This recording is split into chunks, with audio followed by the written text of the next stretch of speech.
Mendoan, menyatu dalam doa dan renungan dari Katedral Kristus Raja Purwokerto, Selasa 5 Agustus 2025, bersama saya Romo Yonas Bastian. Sobat Mendoan yang terkasih, selamat pagi. Injil Matius bab 14 ayat 22 sampai dengan 36 mengajak kita untuk tetap berpegang teguh pada iman kita, karena Tuhan sendiri selalu setia menjadi penolong kita. Mari kita bersama bermenung sejenak. Dalam nama Bapa dan Putra dan Roh Kudus. Amin. Tuhan bersamamu dan bersama rohmu. Inilah Injil suci menurut Matius. Dimuliakanlah Tuhan. Sekali peristiwa, setelah mengenyangkan orang banyak dengan roti, Yesus segera menyuruh murid-muridnya naik perahu dan mendahuluinya ke seberang, sementara ia menyuruh orang banyak pulang. Dan setelah orang banyak itu disuruh pergi, Yesus mendaki bukit untuk berdoa seorang diri. Ketika hari sudah malam, ia seorang diri di situ. Perahu para murid sudah beberapa mil jauhnya dari pantai dan diombang-ambingkan gelombang karena angin sakal. Kira-kira jam 3 malam, datanglah Yesus kepada mereka berjalan di atas air. Melihat dia berjalan di atas air, para murid terkejut dan berseru, "Itu hantu!" Dan mereka berteriak ketakutan. Tetapi Yesus segera menyapa mereka, katanya, "Tenanglah, akulah ini, jangan takut." Lalu Petrus berseru, "Tuhan, jika benar Tuhan sendiri, suruhlah aku datang kepadamu dengan berjalan di atas air." Kata Yesus, "Datanglah." Maka Petrus turun dari perahu dan berjalan di atas air mendapatkan Yesus.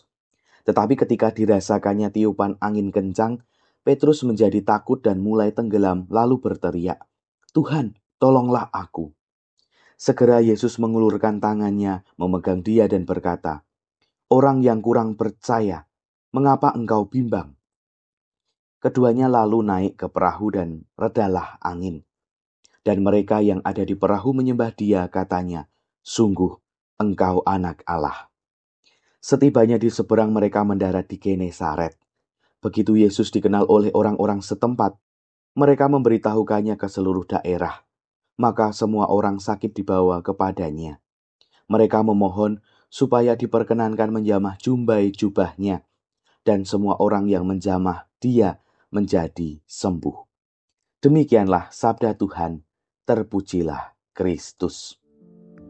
Saudara-saudari, dalam hidup kita sering seperti murid-murid Yesus, terjebak dalam badai masalah dan merasa sendirian. Tetapi Yesus datang, meski kadang tidak langsung kita sadari kehadirannya. Petrus sempat percaya dan bisa berjalan di atas air, tetapi saat takut, ia mulai tenggelam.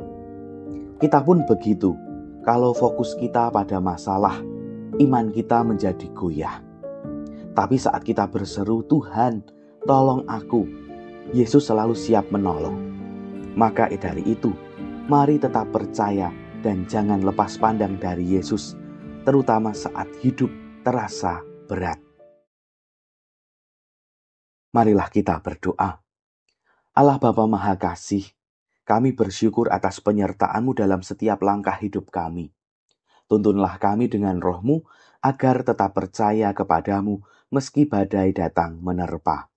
Kuatkan iman kami dan ajarlah kami untuk selalu berharap kepada kasih-Mu. Demi Kristus, Tuhan dan pengantara kami. Amin. Tuhan bersamamu dan bersama rohmu. Semoga kita semua, keluarga kita, perjalanan hidup kita hari ini, senantiasa dalam naungan berkat Allah yang Maha Kuasa, Bapa, Putra, dan Roh Kudus. Amin. Selamat pagi, selamat beraktivitas. Tuhan memberkati. Salam Mendoan.